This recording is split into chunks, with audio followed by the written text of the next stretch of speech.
Values Education 7, Quarter 1, Learning Competency 7A, nakapagpapahayag ng mga paraan sa pagtupad ng sariling tungkulin bilang mamamayan. Sino o ano ba ang mamamayan? Ang isang mamamayan ay nangangahulugang pagiging kabilang sa isang lugar kung saan ikaw ay may mga natatamasang karapatan at naaatangan ng mga tungkulin. Bilang mga mamamayan, tayo ay konektado sa mga taong nakapaligid sa atin. May mga magkakatulad na karapatan at mga pananagutan. Karapatan at tungkulin. Ang karapatan ay mga kalayaan at proteksyon na nararapat para sa mamamayan. Ang mga ito ay nagpapanatili sa atin na mamuhay ng malaya at matupad ang ating mga pangarap. Sumasagot ito sa tanong na, ano-ano ang mga bagay na dapat ay natatamasa ko bilang mamamayan? Bilang mamamayan, dapat mayroong tayong mga karapatan tulad ng kalayaan sa pagpapahayag, karapatan sa edukasyon, at karapatan sa kaligtasan sa ating komunidad. Ang mga tungkulin naman ay responsibilidad na dapat nating magampanan bilang mamamayan upang makapagdulot ng mabuti sa kapakanan ng ating pamayanan. Mahalaga ito upang magkaroon ng pantay at makatarungang lipunan. Sinasagot nito ang tanong na, ano ang kailangan kong gawin bilang mamamayan? Bilang mamamayan, kailangan nating sumunod sa mga batas, igalang ang karapatan ng iba, at lumahok sa mga gawaing makatutulong sa komunidad. Ang mga karapatan at tungkulin ay may malaking kaugnayan sa isa't isa. Sa bawat karapatan na ating natatamasa, mayroon itong kaakibat na tungkulin na dapat nating matupad upang magkaroon ng patas at maayos na lipunan. Halimbawa, tayo ay may karapatan sa malinis na hangin. Tungkulin din natin na panatilihin itong malinis, kung kaya hindi tayo dapat gumawa ng mga bagay na magdudulot ng polusyon sa hangin. Kung balanse ang paggamit natin ng ating mga karapatan at tungkulin, matitiyak natin na matatamasa ng bawat isa sa ating lipunan ang kani-kanilang mga karapatan. Sa aralin natin ngayon, itutuon natin ang ating pansin sa pagtupad ng sariling tungkulin bilang mamamayan. Ano-ano nga ba ang tungkulin ng isang mamamayang tulad mo? Ang isa sa mga tungkulin na dapat gampanan ng isang mamamayan ay ang pagsunod sa mga batas at patakarang pinaiiral sa pamayanan. Ang mga batas ay naglalaman ng mga alituntunin na dapat sundin upang maiwasan ang hindi pagkakaintindihan at gulo. Sa pamamagitan ng pagsunod sa mga batas at patakaran, matitiyak natin na ang ating pamayanan ay mananatiling ligtas at maayos. Kung susundin natin ang mga batas trapiko, mga batas tungkol sa pagbabawas ng ingay, at patakaran tungkol sa tamang pagtatapon ng basura, makatutulong tayong maiwasan ang mga aksidente at hindi pagkakaunawaan. Halimbawa, ang pagtawid sa pedestrian lane sa tamang oras ay makatutulong sa pagbabawas ng mga aksidente sa kalsada. Sa paaralan naman, ang pagsunod sa mga patakaran sa klase tulad ng pagiging tahimik sa panahon ng pagtuturo ng guro o tamang pagtatapon ng basura ay magpapanatili ng kaayusan at makatutulong sa lahat na mag-focus sa kanilang pag-aaral. Tungkulin din ng isang mamamayan ang pagtulong sa pamayanan. Ang pagtulong sa pamayanan ay nangangahulugang paglalaan ng iyong oras, yaman at effort upang mapabuti ang kalagayan ng ibang tao. Maaari itong magawa sa pamamagitan ng pakikilahok sa mga cleanup drive o pagdodonate ng pagkain at damit sa panahon ng kalamidad. Sa paaralan, maaari mo itong magawa sa pamamagitan ng pagtulong sa iyong kamag-aral na nahihirapan sa pag-aaral o pagdodonate ng iyong mga luma at maayos na kagamitan at uniforme sa mga kaeskwela na nangangailangan. Sa pamamagitan ng mga ganitong kilos, nakapagbibigay tayo ng tulong sa mga nangangailangan at nakapag-aambag tayo sa pag-angat ng kalagayan ng buhay ng mga tao sa ating pamayanang kinabibilangan. Ito man ay sa barangay o sa paaralan. Ang pakikilahok o pagsuporta sa mga programang inilulunsad ng pamahalaan ay tungkulin din ng isang mamamayan. Ang pakikilahok sa mga programa ng pamahalaan ay isang paraan upang ikaw ay makapag-ambag sa ikabubuti ng pamayanan. Ang mga proyektong inilulunsad ng pamahalaan tulad ng tree planting, cleanup drive, at pagdodonate sa mga biktima ng kalamidad ay hindi lang basta-basta makabubuti sa ating pamayanan. Bagkus ay makatutulong din upang malutas ang mas malalaking suliranin sa lipunan tulad ng climate change at kahirapan. Sa paaralan, maaari mo itong magawa sa pamamagitan ng pakikilahok sa mga proyekto ng pamahalaan sa inyong paaralan tulad ng vaccination drives o pagdalo sa mga seminar tungkol sa paghahanda sa mga sakuna o kalamidad.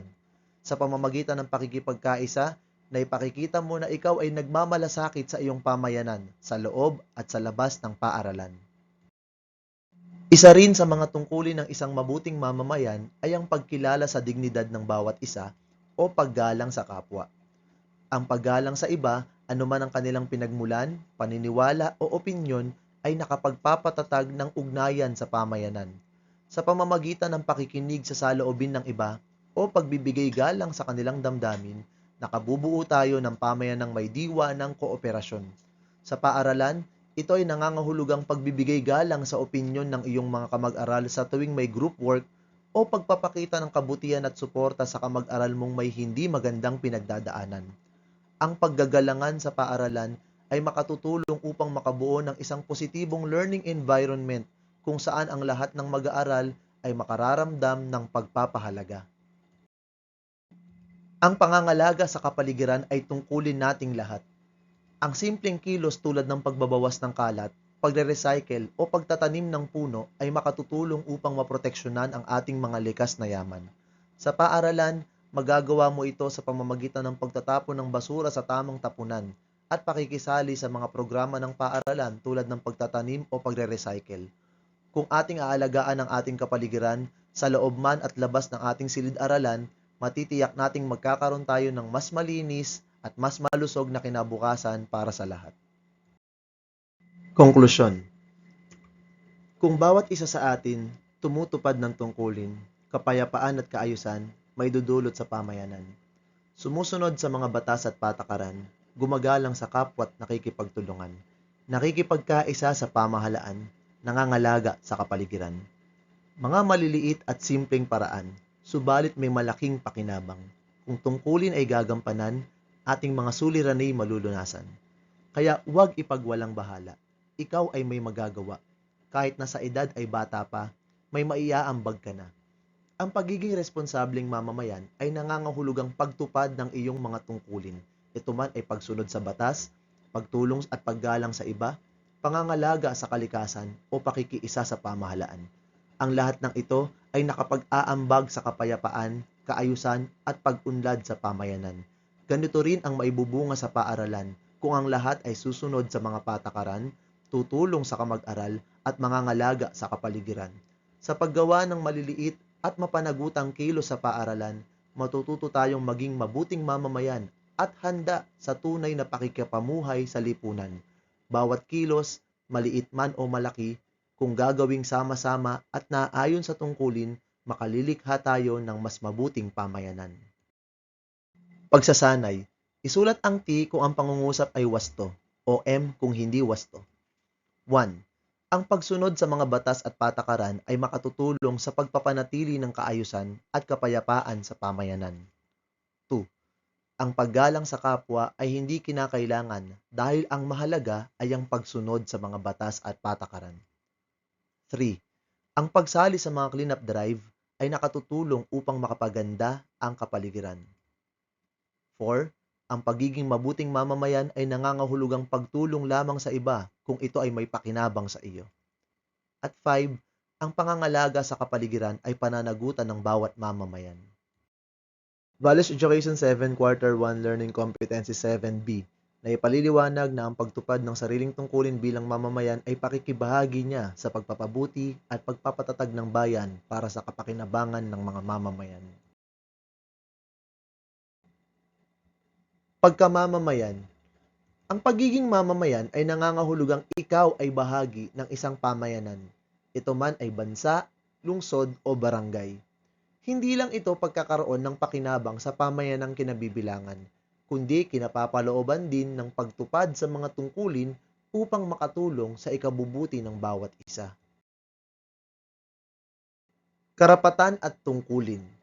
Bilang mga mamamayan, mayroon tayong mga karapatan tulad ng karapatan na maging ligtas sa alinmang uri ng karahasan o magkaroon ng ligtas na kapaligiran, karapatang matuto sa pamamagitan ng pag-aaral, at karapatang makatanggap ng paggalang mula sa iba.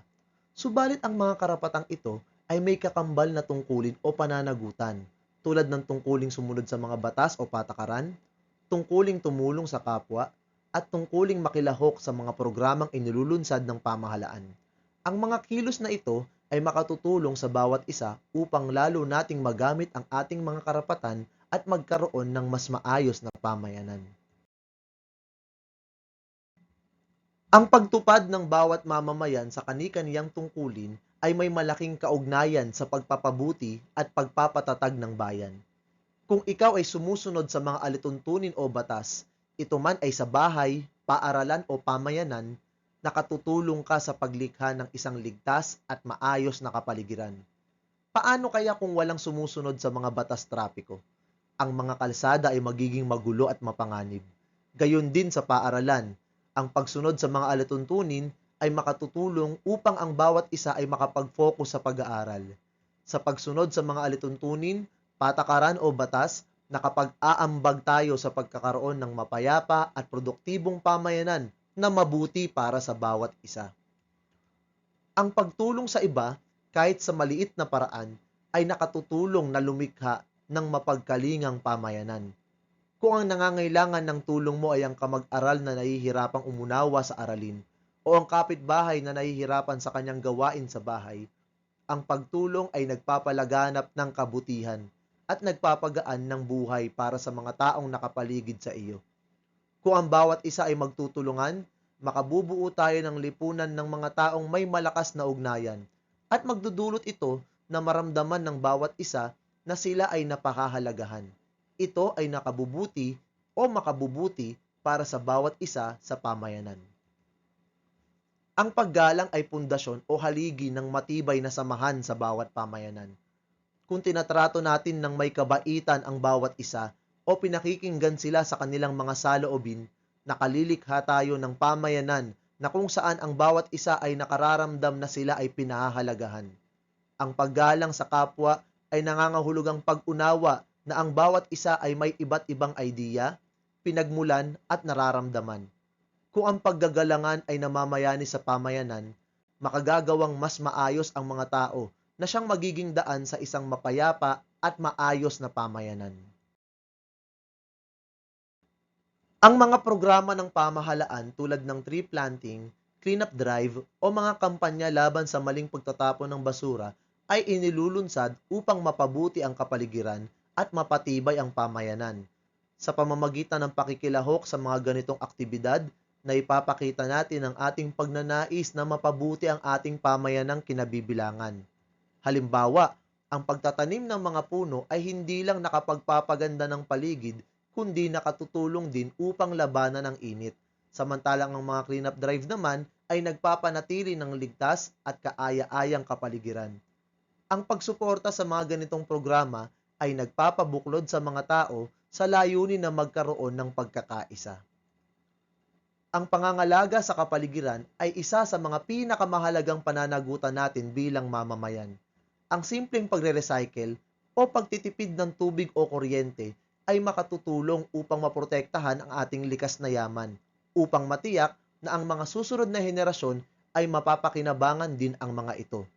Kung ating pangangalagaan ang ating kapaligiran, hindi lang tayo sa kasalukuyan ang makikinabang, kundi maging ang mga mamamayan sa hinaharap. Ang isa sa pamayanang Ang isang pamayanang nagpapahalaga at nangangalaga sa kapaligiran ay maaari ring may malakas. Ang isang pamayanang nagpapahalaga at nangangalaga sa kapaligiran ay maaari ring may mas malulusog na pangangatawan. Ang pag-aaral ng mabuti ay pananagutan na makatutulong sa iyo upang mapaghandaan ang iyong hinaharap. Sa pamamagitan ng pagsisikap na matuto, nagkakaroon ka ng mga kaalaman at kasanayan o skills na magagamit mo upang balang araw ay makatulong ka sa lipunan. Kung ang pangarap mo man ay maging doktor, guro o kahit anong propesyon, ang edukasyon ay maghahanda sa iyo na magdulot ng positibong pagbabago sa pamayanan. Kung ang bawat isa ay mag-aaral ng mabuti at seseryosohin ng edukasyon, magdudulot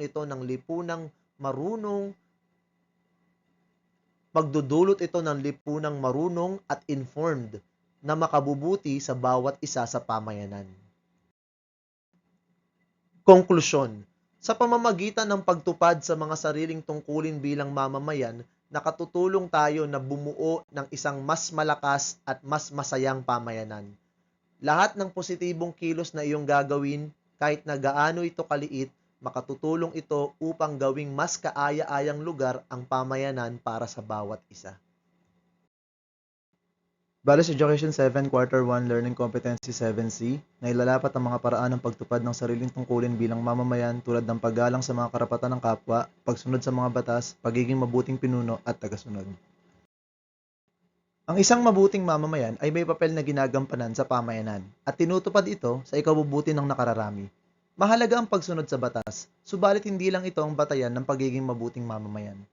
Isipin mo ang isang pamayanan na ang bawat isa ay masunurin sa batas, subalit hindi gumagalang sa karapatan ng iba, tulad ng pagpapatugtog ng malalakas na musika kahit anong oras. Ito ba ay nararapat? Ang isang mabuting mamamayan ay sumusunod sa batas at gumagalang sa karapatan ng kapwa. Ating alamin, ano-ano nga ba ang katangian ng isang mabuting mamamayan? Ang isang mabuting mamamayan ay gumagalang sa karapatan ng iba. Ang bawat isa ay may karapatang maging ligtas, magkaroon ng pribadong buhay at magpahayag. Ang paggalang sa karapatan ng iba ay nangangahulugang pagtitiyak na ang ating mga kilos ay hindi makasasakit o makapipinsala at hindi makakaapekto sa kalayaan ng ibang tao. Ang paggalang sa karapatan ng iba ay hindi lamang nangangahulugang pagiging mabait, kundi pagkilala sa kanilang mga karapatan. Ang bawat isa ay may karapatang maging ligtas. Ito man ay sa tahanan, paaralan o pampublikong lugar. Ito ay nangangahulugang dapat tiyakin natin na ang ating mga kilos ay hindi makapipinsala o makasasakit sa iba, physical man o emotional.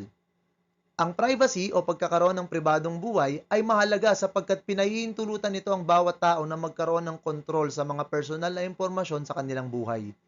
Ang paggalang sa privacy ng isang tao ay nangangahulugang hindi panghihimasok sa kanilang buhay. Halimbawa, naiwan ng kamag-aral mo sa silid-aralan ang kanyang phone na naka-unlock. Kahit na ikaw ay curious, hindi mo dapat pakialaman ang mga messages o larawan niya. May karapatan siya sa paglilihim o pagbabahagi ng mga impormasyon na nais niya. Ang bawat isa ay may karapatang magpahayag ng kani-kaniyang saloobin o paniniwala. Ang kalayaan sa pagpapahayag ay nagpapahintulot sa tao na magbahagi ng kanilang opinyon, kahit na ito ay iba sa opinyon ng iba. Mahalagang pakinggan natin ito, kahit na hindi tayo pabor sapagkat karapatan ito ng bawat isa. Ang isang mabuting mamamayan ay sumusunod sa batas. Ang mga batas ay nilikha upang protektahan ng karapatan ng bawat isa sa pamayanan. Sa pagsunod sa mga ito, nakatutulong tayong mapanatili ang kapayapaan, kaayusan at pagkakapantay-pantay sa lipunan. Kung ang bawat isa ay susunod sa batas, maiiwasan ang mga pagtatalo na nagdudulot ng mas malaking problema. Halimbawa, sa basketball, kung walang alituntunin o rules, ang larong ito ay magiging magulo. Tulad ng sports, ang mga batas sa ating pamayanan ay nakatutulong upang mapanatili ang kapayapaan. Ang mga batas ay dahilan kung bakit nagkakaroon ng kaayusan sa pang-araw-araw nating pamumuhay. Kung walang batas, maaring ang mga tao ay kumilos ng hindi iniisip ang kapakanan ng iba at magdulot ito ng kaguluhan. Tingnan natin ang mga batas trapiko. Kung walang mga traffic light o pedestrian crossing, ang mga tao at sasakyan ay palaging nasa panganib ng aksidente. Sa pamamagitan ng pagsunod sa mga batas trapiko, natitiyak natin na ang bawat isa ay makapaglalakbay ng ligtas at magiging maayos ang lahat. Ang mga batas ay nakadisenyo upang protektahan ang karapatan ng bawat isa ng pantay-pantay, anuman ang kanilang pinagmulan, paniniwala o kasarian. Sa pamamagitan ng pagsunod sa batas, natitiyak natin na walang sinuman ang natatrato ng hindi tama. Tulad sa paaralan, ang mga guro, mag-aaral at non-teaching personnel ay may kani-kaniyang patakarang sinusunod. Ang patakarang ito ay magsisiguro na ang bawat isa ay matatrato ng pantay, tulad ng pagbibigay ng pagkakataon sa mga mag-aaral na makilahok sa mga gawain ng walang favoritism. Ang isa pa sa mga katangian ng isang mabuting mamamayan ay ang pagiging mabuting pinuno. Ang isang mahusay na pinuno ay gumagalang sa karapatan ng bawat isa, nakikinig sa bawat isa, at gumagawa ng mga pagpapasyang makabubuti sa bawat isa o sa nakararami. Ang pagiging pinuno ay hindi tungkol sa pagbibigay ng mga utos, kundi pagiging mabuting halimbawa sa mga nasasakupan, kasapi ng pangkat o tagasunod. Halimbawa, ikaw ang naatasang maging pinuno sa isang group project. Maaaring gumawa ka ng desisyong papabor o madali para sa iyo. Subalit ang isang mabuting pinuno ay nakikinig sa idea ng kanyang mga kasama at nagtitiyak na ang bawat isa ay makapagpapahayag ng kanilang saloobin. Ang isang mabuting pinuno ay ginagalang ang karapatan ng bawat isa na makilahok. Bukod sa pagiging mabuting pinuno, ang isang mabuting mamamayan ay mabuti ring tagasunod. Ang isang mabuting tagasunod ay gumagalang sa otoridad, subalit tinitiyak niya na ang karapatan ng bawat isa ay napapangalagaan. Ang pagiging tagasunod ay nangangahulugang pagtulong o pag-aambag sa ikapagtatagumpay ng pangkat at pagsasalita o pagtindig kung mayroong sino mang hindi natatrato ng tama. Halimbawa, kung ang pinuno ng inyong pangkat ay nagbigay ng gawain sa isa ninyong kagrupo na nagdulot sa kanya na makaramdam ng pagiging hindi komportable, maaari kang magmungkahi sa inyong pinuno ng ibang gawain o makipagpalit ng papel sa iyong kagrupo para matiyak na ang bawat isa ay makararamdam ng paggalang. Bilang pagbubuod, ang isang mabuting mamamayan ay gumagalang sa karapatan ng iba, sumusunod sa mga batas, isang mabuting pinuno, at isang mabuting tagasunod. Kung ating papansinin, ang pagpapahalagang nais linangin sa atin ng araling ito ay ang pagpapahalaga sa pananagutan o accountability. Ito ay tumutukoy sa pagiging responsable ng isang tao sa kanyang mga kilos o pasya at pagtupad niya sa kanyang mga tungkulin o obligasyon. Kinapapalooban ito ng pagkilala at pagtanggap niya sa epekto sa iba at sa kanyang kapaligiran ng kanyang mga kilos o pagpapasya. Mahalaga ang paglinang sa pagpapahalagang ito dahil isa ito sa mga pundasyon ng pagtitiwala. Kung ang isang tao ay responsable, na ipapakita niya ang pagkakaroon ng integridad sa pagbuo ng maingat na pagpapasya. Halimbawa, kung ang naiatas sa iyo sa group activity ay magdala ng mga mahalagang gamit na kakailanganin sa iyong proyekto,